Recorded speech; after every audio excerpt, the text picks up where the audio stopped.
New Zealand's Parliament has passed legislation allowing mothers and their partners 3 days leave to grieve following a miscarriage. So far, India is the only country with similar legislation. Catherine Van Beek initiated what eventually became this bill, advocating the Parliament after experiencing her own miscarriage. She says this improvement will help families with their loss. Well, I went through a miscarriage myself a few years ago, and it was quite harrowing, and I didn't realise until I had that experience that it is a grief experience. It is a kind of bereavement. And when I was looking at my leave entitlements in our Holidays Act, I realised that the legislation was really unclear about whether or not pregnancy loss counted as a reason to take bereavement leave. And I got some advice which was that it was up to the person who'd had the miscarriage or the pregnancy loss to hash that out with their employer about whether or not their loss was a bereavement. And I just thought that wasn't right. It was the last thing anyone going through pregnancy loss would want to do. Tell us a bit more about why you think it is important for families to have that time and that specific bereavement leave. I think until you go through it, and everyone's different and everyone's going to be affected in different ways, but I'm a member of quite a few online miscarriage support groups now, and I know that it deeply affects a lot of people, partners as well, and it is a real bereavement. You can feel a real sense of loss, and so to have that time distinct from sick leave or annual leave is a really important recognition of the loss. As some of the parliamentarians said in the House, it's not a holiday. You wouldn't take annual leave for it because it's not a holiday. Of course, indeed, it wouldn't be a holiday. Were you hopeful throughout that your campaigning would succeed? How much of a challenge was it to get it through?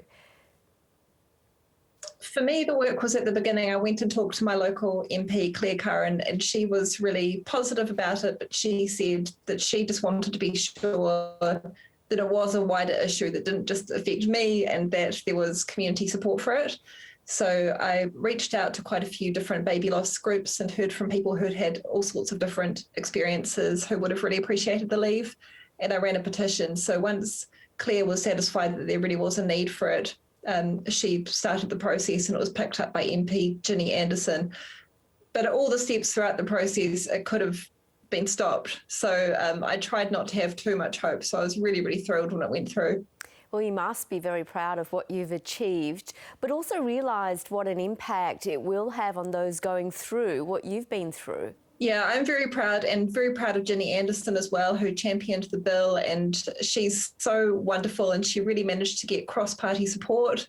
And it was fantastic to see so many politicians standing up in the House and sharing very personal stories of their own. And a lot of them commended Ginny on the work she'd done to gain that cross-party support. So it was quite impactful.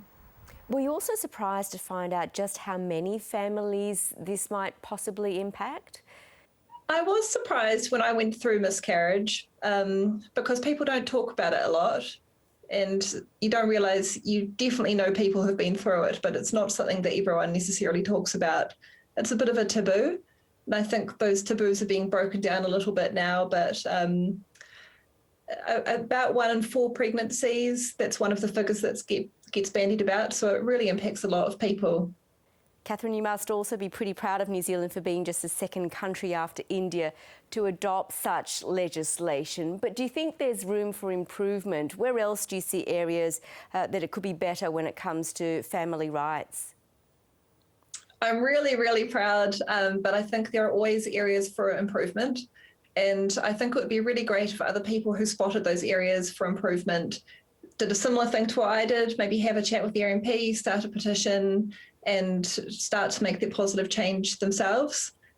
What I've noticed with this work around miscarriage is that it's almost like a snowball. I've picked up on work that other people have done in the past, and I've seen other people pick up on my work. So it just snowballs and makes positive change. It's a great inspiration. Catherine, thank you so much for joining us and sharing your thoughts with us today. We really appreciate it. Thank you.